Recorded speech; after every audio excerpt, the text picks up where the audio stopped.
Nadine vit pour son métier. La maquilleuse, c'est celle qui fait la jonction entre le réalisateur et les comédiens. Entre les comédiens et l'équipe technique qui est la lumière. Donc c'est une technicienne qui a sa place aussi. Elle a la passion du cinéma, mais pas que du cinéma, elle a la passion des gens. Nadine Otsobogo est une de ces femmes que je considère qui porteront loin les cinémas d'Afrique. Donc moi, pour l'instant, mes thématiques et mes envies, c'est ça. C'est une Afrique qui bouge que je veux montrer, quoi.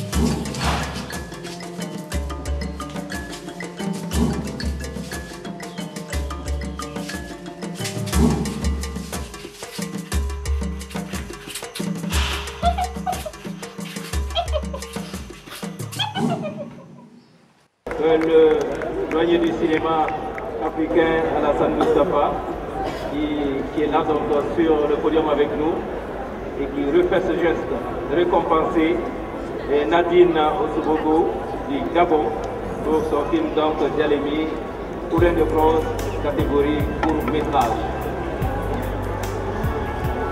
Special thanks to Alassane Moustapha, one of the doyens of the movie industry in Africa.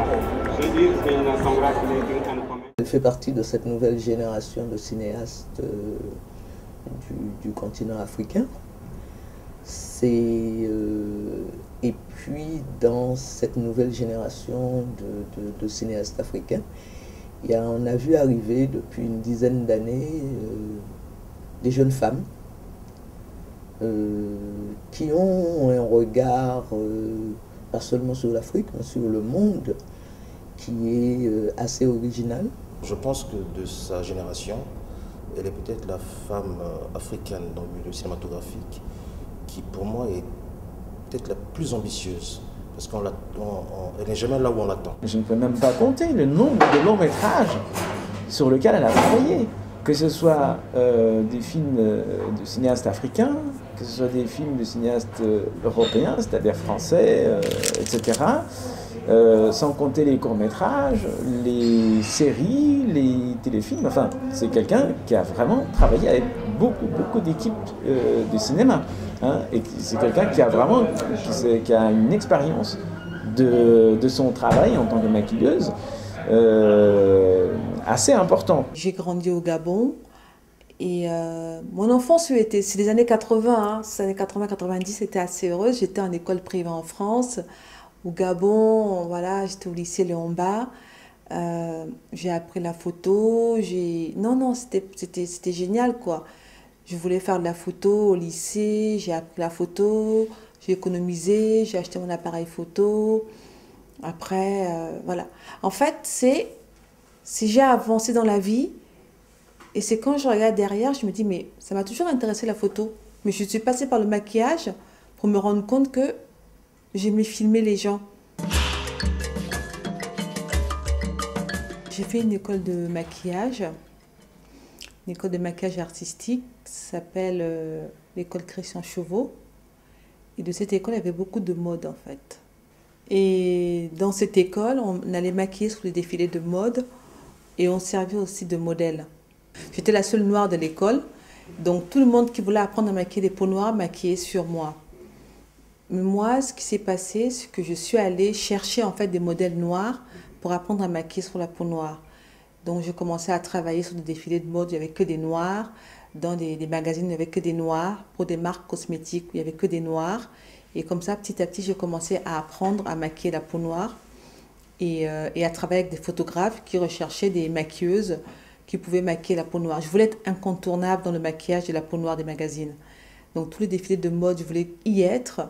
Donc, je travaillais avec Alfadi, je travaillais avec Michael Kra, avec d'autres créateurs. Et ensuite, par rapport à la mode, je me suis rendu compte que le cinéma africain, on ne tenait pas compte du maquillage, de la peau noire. Et je me suis dit, j'ai envie de rencontrer tous les réalisateurs africains, de travailler avec eux. Et comme ça, comme ils ont des histoires, moi je pourrais développer ce côté de recherche sur la peau noire.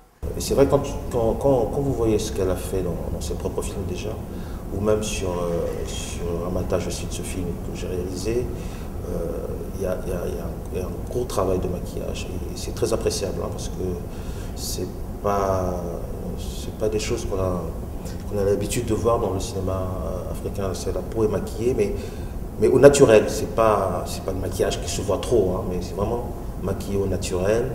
Et elle fait de la lumière en fait. Dans son maquillage, elle fait de la lumière. Et j'ai commencé à rencontrer certains réalisateurs. Il y avait une association qui s'appelle la Guilde des réalisateurs et producteurs africains. Il y a Mama Keita, qui est un réalisateur, qui m'a dit « Écoute, tu peux venir voir, mais la condition, c'est qu'il faut avoir réalisé un court-métrage pour entrer dans l'association. » Donc j'ai réalisé vite fait un court-métrage en quelques jours. Et je suis rentrée dans cette association. Et j'ai commencé à voir un peu comment ils travaillaient. Jean-Marie Thénault, ça ne l'intéressait pas, il était dans le documentaire. Haroun, lui, oui, puisqu'il était dans la fiction. Zeka Laplaine. Et j'ai commencé à dire à tous ces réalisateurs, j'ai envie d'apprendre à maquiller la peau noire par rapport à l'image, par rapport à la lumière. Et le cinéma, le chef de la maquilleuse, c'est la lumière. Donc permettez-moi en fait de travailler avec vous. Même si vous ne me payez pas, j'ai envie de voir le résultat de mon maquillage sur une pellicule, sur un grand écran. Donc ça a commencé comme ça, la jonction avec le cinéma. Et donc, vraiment, le maquillage, c'était son domaine. C'est quelque chose qu'elle appréciait beaucoup, beaucoup, beaucoup. Mais sincèrement, je ne savais pas qu'elle avait un penchant aussi pour la réalisation de films. Vous savez, on démarre tous dans les métiers, on commence tous par faire des études et puis on bifurque après. Et on a vu des cadreurs devenir réalisateurs et qui sont des très bons réalisateurs parce qu'ils ont toujours eu des histoires à raconter. Et puis à un moment, ils ont décidé de raconter leurs propres histoires plutôt que de filmer les histoires des autres. Et j'ai commencé à filmer des danseurs. J'aimais beaucoup parce que je voulais d'abord que des copains viennent filmer. Donc des copains opérateurs, ils n'avaient pas le temps, mais moi j'avais une caméra. Et j'ai dit, je vais m'entraîner. C'est même pas que je vais m'entraîner, je vais filmer. Je vais filmer et j'ai commencé par filmer des danseurs sénégalais parce que j'étais au Sénégal et que je travaillais là-bas. Et ça a plu à quelqu'un. J'ai dit, mais non, c'est moi qui ai filmé, c'est pas bien et tout. J'ai dit, mais si, c'est bien. Et on a monté ça. Ça a plu, ça a été vendu d'ailleurs.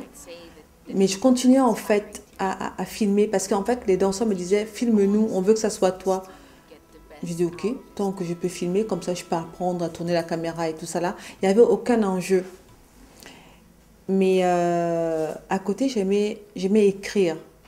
J'aimais écrire, je voulais réaliser, mais tu te dis, réaliser, il faut faire des études. Je n'ai pas envie de perdre mon temps à faire des études parce que j'ai envie d'être maquilleuse.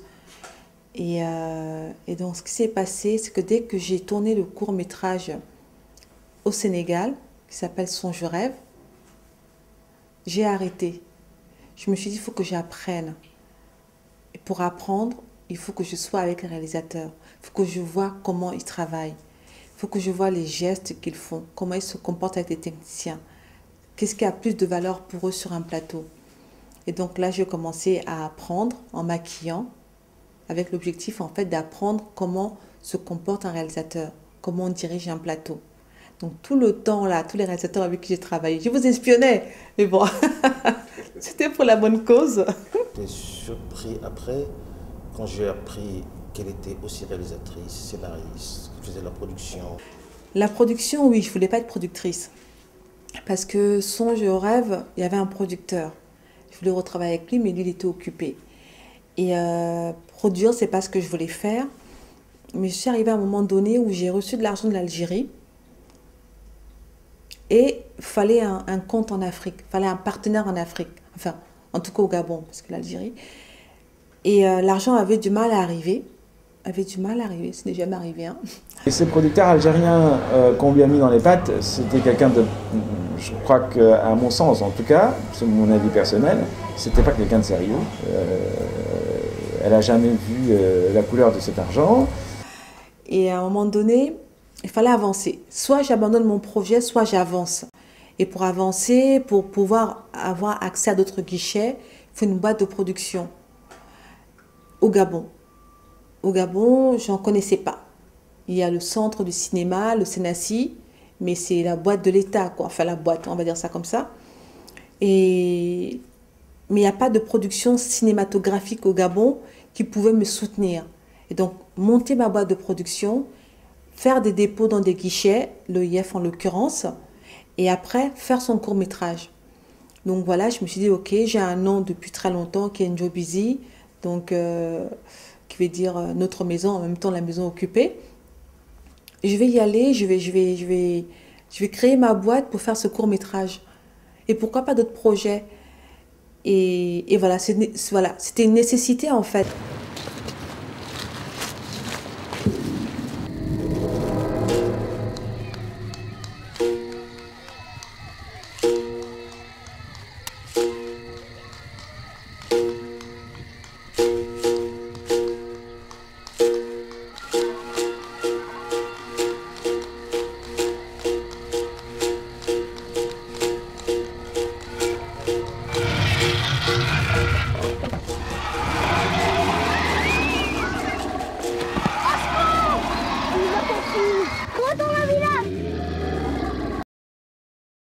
Ça se passe en Afrique. C'est l'histoire d'un monde, deux mondes parallèles, où dans notre monde à nous actuel, contemporain, il n'y a plus d'enfants. Les femmes ne font plus des enfants. Et je me dis, qu'est-ce qui se passerait si les femmes ne faisaient plus d'enfants, s'il n'y avait plus d'enfants dans le monde? Qu'est-ce qui se passerait et pourquoi ça arriverait? Et qu'est-ce qu'on ferait? Donc, soit on va cloner des enfants, voilà, et les gens seront au chômage parce qu'il n'y aura plus d'infirmières, il n'y aura plus de crèches, il n'y aura plus d'école, tout ça là. Mais pourquoi ça peut arriver? Pourquoi ça arriverait? Et je me suis dit, ah, peut-être aussi. Donc, la deuxième question, c'était d'où viennent les enfants? Peut-être c'est ça, repartir à la base, d'où viennent les enfants. Et là, j'ai développé l'histoire. Voilà. Il y a un village d'enfants avant qu'ils n'arrivent sur cette terre. Et dans ce village, quelqu'un empêche les enfants de venir. Donc, il faut repartir, débloquer la chose. Et comme ça, que le monde soit uni, on va dire ça. Très manichéen, en fait. Ce que je trouve d'original dans son travail, c'est la manière dont elle intègre les enfants. Les enfants sont au centre des films de Madame Otsobogo. Et pas seulement, pas en décor. Ce sont des participations très actives. Les enfants ont des rôles primordiaux dans ces films. C'est une femme qui est d'une amabilité incroyable. Elle est d'une gentillesse imparable. Elle est d'une humanité. C'est une femme, j'ai jamais vu cette femme s'énerver. Elle est toujours prévenante, toujours au bon soin. C'est une cinéaste qui est très intéressante, très intéressante. Et très moderne aussi, parce que bon, elle fait des clins d'œil aux traditions. Par exemple, dans tous ses films, on trouvera à un moment ou un autre des gens qui dansent. Il y aura toujours ça. C'est une personne très spirituelle dans la vie. Je pense qu'on peut aussi le ressentir dans son art. C'est quelqu'un de très calme, posé, même quand on ne la connaît pas, on peut même dire qu'elle est réservée. Gomu, tu peux raccompagner Ngasala. Ce qui a été écrit est accompli. Ensuite, j'ai écrit Djalemi, elle s'amuse. Ces scénarios sont très bien écrits. Un court-métrage qui est une histoire assez particulière, assez originale. Il y a encore des enfants, où il y a encore quelqu'un, il y a un passeur. Il y a toujours un adulte passeur qui vit ses propres histoires, mais qui, à l'intérieur même de ses propres histoires, trouve le temps de former.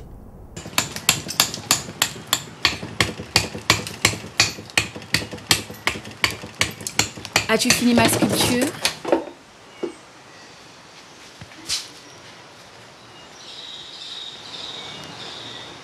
bientôt.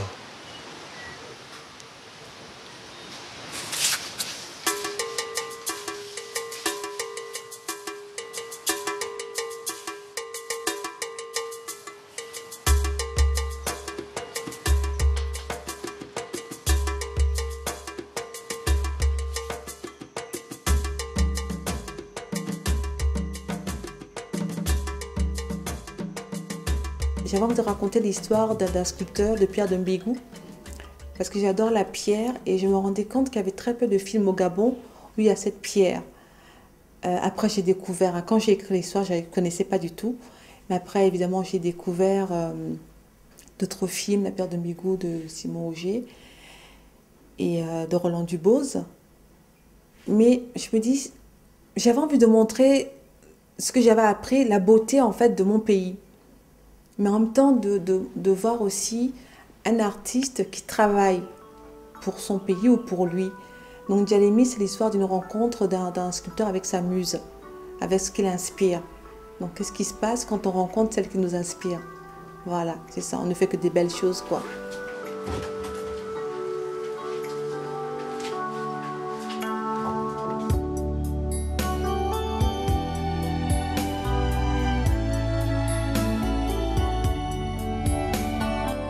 Je l'ai vu plusieurs fois maquiller un acteur ou une actrice.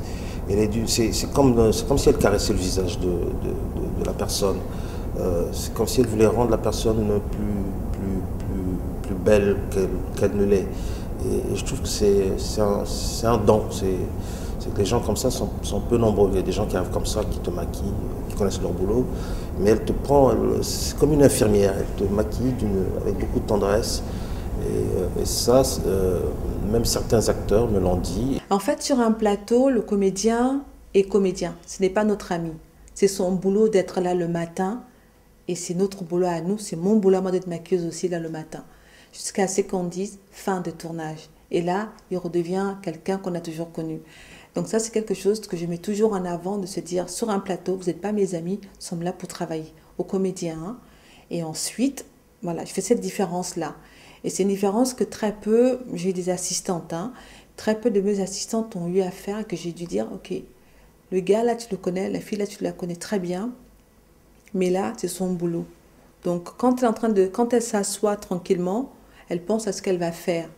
Donc voilà, donc cette distance qu'il faut mettre avec les comédiens, et en même temps aussi cette proximité qu'il faut avoir avec eux quand vous sentez qu'ils sont fait rabattre le caquet par le réalisateur, d'être proche d'eux aussi pour dire, bon voilà, il faut essayer de donner un petit peu de coup de force, d'être avec eux, pour que, voilà, que l'image qu'ils vont véhiculer soit très belle, quoi. Donc selon les scénarios, on va avoir une mallette ou une cantine de produits, et puis sur d'autres, en fait, il n'y a pas. Et c'est la première fois que j'ai appris que, bon voilà, c'est la cosmétique, c'est vendre des produits, et qu'au cinéma, on n'a pas forcément besoin d'utiliser beaucoup de produits, quoi. Donc ma mallette à moi, mes accessoires, c'est une serviette, des petites serviettes pour chaque personnage, et à chaque fois, j'utilise en fait d'enlever la transpiration, ou j'en mets. Donc c'est ça en fait. Mais j'ai toujours une bonbonne d'eau et des serviettes. Voilà. J'aime la façon dont elle emmène le comédien, elle te laisse ta place, lui proposer quelque chose, et après, si ça ne lui convient pas, elle rectifie. C'est vraiment une de ses plus belles qualités, quoi. En tout cas, sur son dernier film sur lequel j'ai travaillé, il y avait une maquilleuse. Hein. C'est une personne qui était très bien formée, mise à disposition par les GIS, mais elle avait quand même son mot à dire.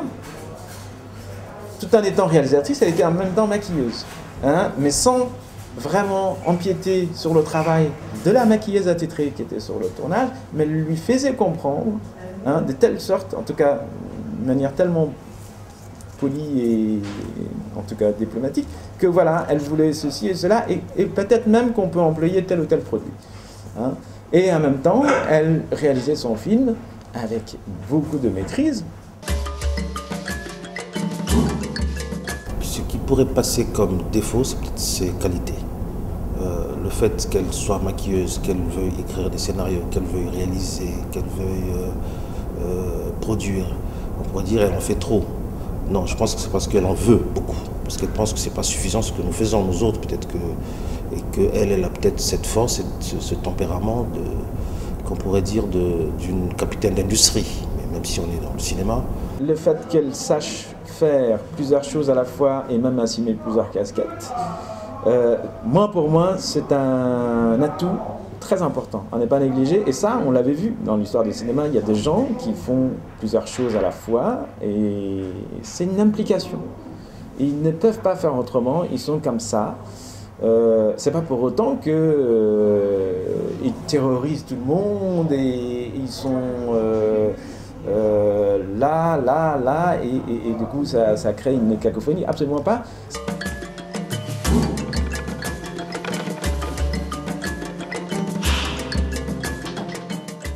Depuis que je connais Nadine, elle porte beaucoup de projets. Non seulement ses projets filmiques, mais elle a aussi des projets culturels chez elle. C'est quelqu'un qui travaille beaucoup, qui fait beaucoup de contacts. Et un de ses derniers projets, je crois que c'est un festival sur l'environnement. Le festival du film de Masuku, ça fait partie d'un des projets, je me dis, un retour au pays. Ok, on va dans les festivals, on voit ce qui se passe. Mais au Gabon, en fait, il n'y a pas tant de festivals que ça. Il n'y a même pas, à part Escale Documentaire, qui est un festival sur le documentaire.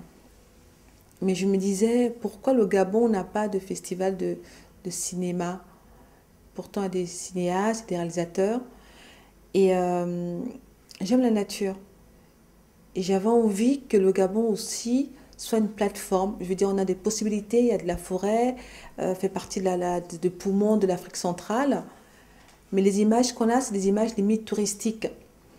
Et je me suis dit, tiens, pour un retour au pays, j'ai envie que les gens viennent visiter mon pays. Je n'ai pas d'argent pour inviter mes amis, pour inviter des réalisateurs. Mais j'ai envie aussi que des Africains et des non-Africains puissent venir au Gabon découvrir la nature que nous avons. Et pour ça, je monte ce festival pour montrer ce que nous avons déjà filmé et après pour montrer ce que les autres ont filmé. On dit que les femmes peuvent faire plusieurs choses en même temps, non? Et non, parce que tout ça, ça reste dans le même milieu. Le festival, c'est un festival de cinéma. Réalisatrice, ça reste dans le cinéma. Maquilleuse, c'est son premier métier.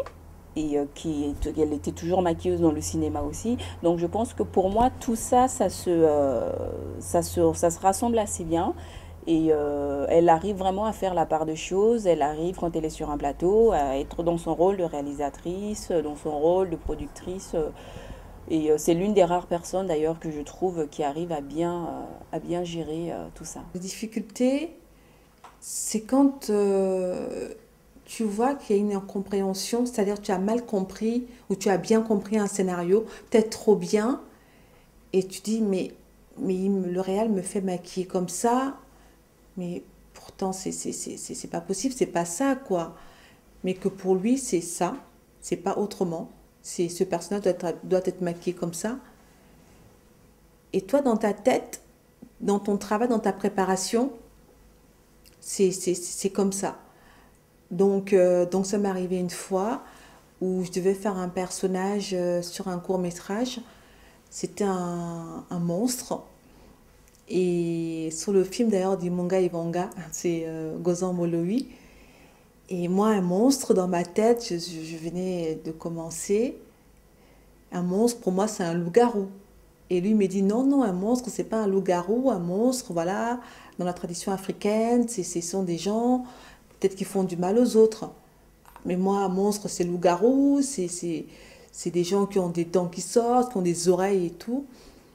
Et lui disait, non, c'est pas ça. Et donc ça, c'était quelque chose qui m'avait beaucoup chagriné, d'incompréhension entre ce qu'on imagine nous, ce que le réal veut, mais qu'il n'arrive pas à formuler. Et ensuite, après, j'ai compris qu'il voulait qu'on crée un personnage ensemble. Pour l'instant, dans les courts-métrages que j'ai réalisés, il y a beaucoup de danse. Parce que pour moi, l'Afrique, c'est pas que la misère.